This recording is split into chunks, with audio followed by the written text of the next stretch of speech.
તો ગાંધીનગરના મેયર મીરાબેન પટેલે વાર્તા કરી છે। ટાઇફોઇડના વધતા કેસને લઈને પોતાનું નિવેદન આપ્યું છે। તો ગાંધીનગરથી આ સમાચાર મળી રહ્યા છે। ગાંધીનગરના મેયર મીરાબેન પટેલે વાર્તા કરી છે।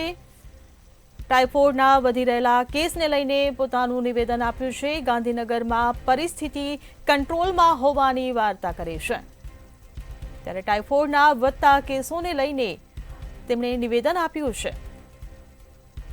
ત્યારે હાલ ગાંધીનગરમાં કોઈ નવા કેસો નહીં, મેયરનું આ નિવેદન સામે આવ્યું છે। તો બાળકીના મોત મુદ્દે મેયરે ઉડાવ જવાબ આપ્યો છે। તો ગાંધીનગરથી આ સમાચાર મળી રહ્યા છે, જ્યાં બીમારીથી મોત થયું હોય તેનો કોઈ જવાબદાર ન હોવાનું તેમણે નિવેદન આપ્યું છે। બાળકીનું મોત ટાઇફોઇડથી નથી થયું તે પ્રકારનું મેયરે નિવેદન આપ્યું છે।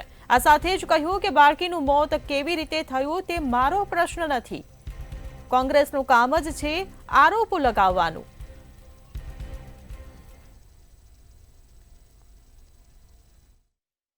બધું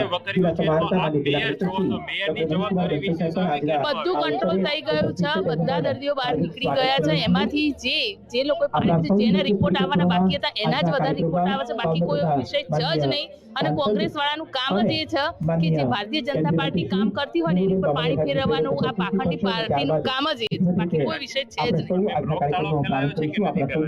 હા, ફેલાય તો કંટ્રોલ થઈ ગયો છે, નવા કોઈ કેસ આવતા નથી, એ કારણ હજુ બહાર આવ્યું નથી। બાળકીના મોત મુદ્દે મેયરે ઉડાવ જવાબ આપ્યો છે। બીમારીથી મોત થયું હોય તેનો કોઈ જવાબદાર ન હોય તે પ્રકારનો ઉડાવ જવાબ આપીને પોતાનો બચાવ કર્યો છે। બાળકીનું મોત ટાઇફોઇડથી નથી થયું તે નિવેદન આ મેયરે આપ્યું છે। ત્યારે બાળકીનું મોત કેવી રીતે થયું તે મારો પ્રશ્ન નથી, મેયરનું આ કહેવું છે। ત્યારે સંવાદદાતા કિંજલ બોરીસા આપણી સાથે ગાંધીનગરથી લાઈવ જોડાઈ ગયા છે। જે કિંજલ, જે પ્રકારે મેયરનું આ જે નિવેદન સામે આવ્યું છે, ઉડાવ જવાબ આપ્યો છે, બાળકીના મોતના જવાબદાર હોવાને લઈને તેમણે જે આ નિવેદન આપ્યું છે, ક્યાંક ને ક્યાંક એવું લાગી રહ્યું છે કે તેઓ હાથ ખંખેરી રહ્યા છે પોતાની જવાબદારીથી, શું કહેશો?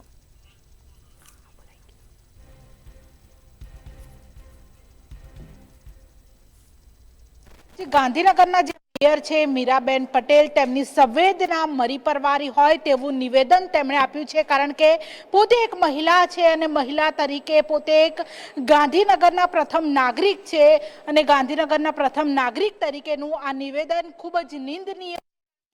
ગાંધીનગરના મનપાના વિસ્તારની આ બાળકી છે, 8 વર્ષની આ બાળકીનું મૃત્યુ થયું છે અને કઈ બીમારીથી તેનું મૃત્યુ થયું છે તે તપાસનો વિષય છે। પરંતુ મેડમ મેયર, તમે અત્યારે ક્રિકેટ ટુર્નામેન્ટની ઓપનિંગ જે સેરેમની છે તેમાં મસ્ત છો અને ત્યાં તમે આવા મોટા મોટા નિવેદનો આપી રહ્યા છો કે બાળકીનું મોત એ મારો વિષય નથી। આ નિવેદન આપતા તમારી જીભ છે તે કેવી રીતે ચાલી હશે? કારણ કે મેયર મેડમ, તમે આ એસી ચેમ્બરમાં જ્યારે બેસો છો, જ્યારે ગાંધીનગરની જનતાએ તમને મત આપીને ચૂંટ્યા છે, આ નિવેદન સાંભળવા માટે જનતાએ તમને મત નથી આપ્યા કે બાળકીનું મોત થયું એ મારી જવાબદારી નથી। આટલા બેજવાબદાર તમે કઈ રીતે થઈ શકો? અને આ બેજવાબદારી પૂર્વકનું નિવેદન જે મીરા પટેલે આપ્યું છે તે કેટલું યોગ્ય છે? હજુ પણ જે ટાઇફોઇડના કેસ છે તેમાં વધારો થઈ રહ્યો છે અને મેયર મેડમ ભાવનગરમાં મસ્ત છે, બીજી બાજુ માત્ર નિવેદનબાજી કરી રહ્યા છે કે જે આંકડો છે ગાંધીનગરમાં ટાઇફોઇડની સ્થિતિ છે તે કાબૂમાં છે।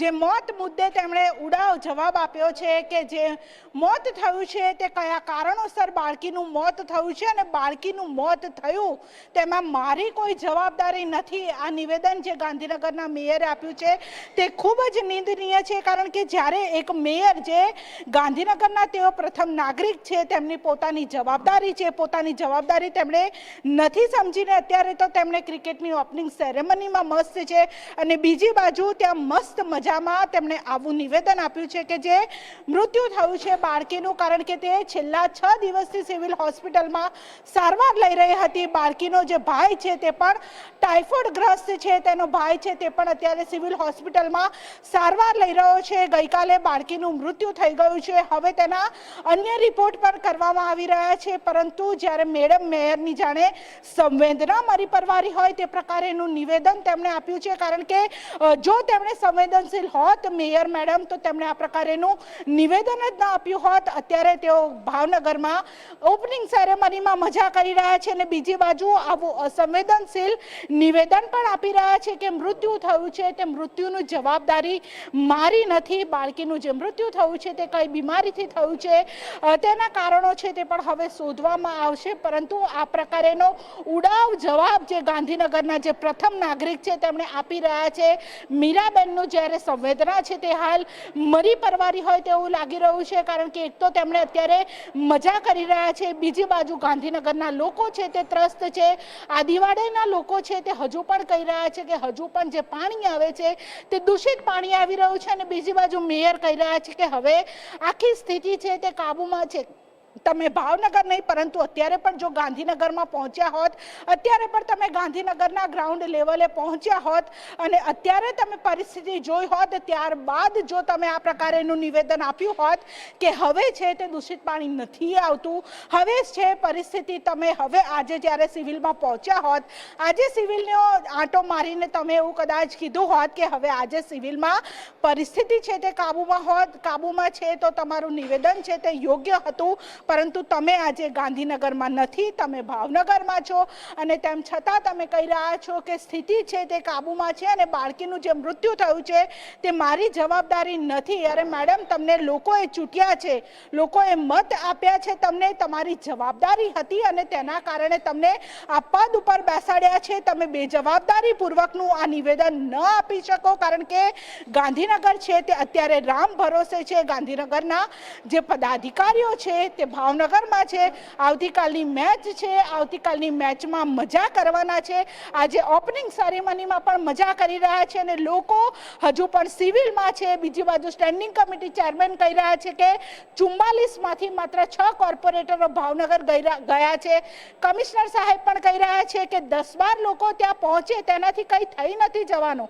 અરે સાહેબ, જે લોકોના ઘરમાં જે ટાઇફોઇડના ખાટલા છે, કારણ કે જે બાળકો છે તે દૂષિત પાણી પીને બીમાર પડ્યા છે, જે બાળકો છે તે હજુ પણ સિવિલ હોસ્પિટલમાં સારવાર લઈ રહ્યા છે, ત્યારે તમારા પેટનું ભલે પાણી નથી હલતું, કારણ કે તમે આ દૂષિત પાણી પીવાના નથી. જો તમે આ દૂષિત પાણી પીવો અને ત્યારબાદ જો તમારી તબિયત ઉપર અસર પડે તો તમને તેની અસરની જે અસર છે તે થાય. પરંતુ તમે જે મિનરલ વોટર પીવાવાળા માણસ છો, તમે એસી ચેમ્બરમાં બેસવાવાળા છો, તમે જે પદ ઉપર જે બેસાડવામાં આવ્યા છે, લોકોએ તમને ચૂંટ્યા છે, પરંતુ તમે હવે જે ઉડાવ જવાબ આપી રહ્યા છો, લોકો હજુ પણ જે સિવિલ હોસ્પિટલમાં આવી રહ્યા છે, સિવિલ હોસ્પિટલમાં જે અત્યારે પણ જે સ્થિતિ છે તે કાબૂમાં નથી. અત્યારે પણ જે સ્થાનિકો કહી રહ્યા છે કે હજુ પણ પાણી છે તે પીવાલાયક નથી આવતું અને મેડમ મેયર છે તે અત્યારે ભાવનગરમાં મજા કરી રહ્યા છે અને ભાવનગરમાં આવા નિવેદનો આપી રહ્યા છે કે જે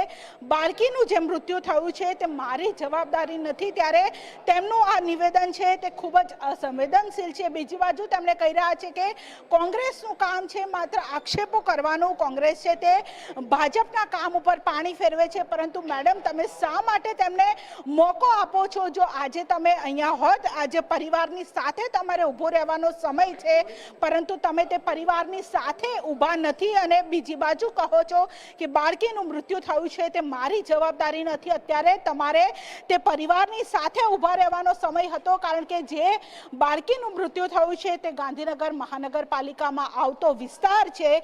એ તમે ત્યાંના મેયર છો, તમે ત્યાંના પ્રથમ નાગરિક છો અને તમારી જવાબદારી છે. તમે જવાબદારી ઉપરથી ઢાક પીછોડો કરી રહ્યા છો, તમારા હાથ કંકેરી રહ્યા છો. આ નહીં ચાલે. મંતવ્ય ન્યૂઝ છે તે સતત સવાલો ઉઠાવતું રહેશે, કારણ કે લોકોની વાત છે, ગરીબોની વાત છે અને આ લોકો જે તંત્રના વાંકે, તંત્રના પાપે દૂષિત પાણી પીવા માટે મજબૂર બન્યા છે. ગરીબ લોકો છે જે અત્યારે સિવિલમાં પડ્યા છે, તેમને જે પોતાના બાળકો, નાના નાના ફૂલ જેવા બાળકો છે તે અત્યારે ટાઇફોઇડમાં ત્રસ્ત છે.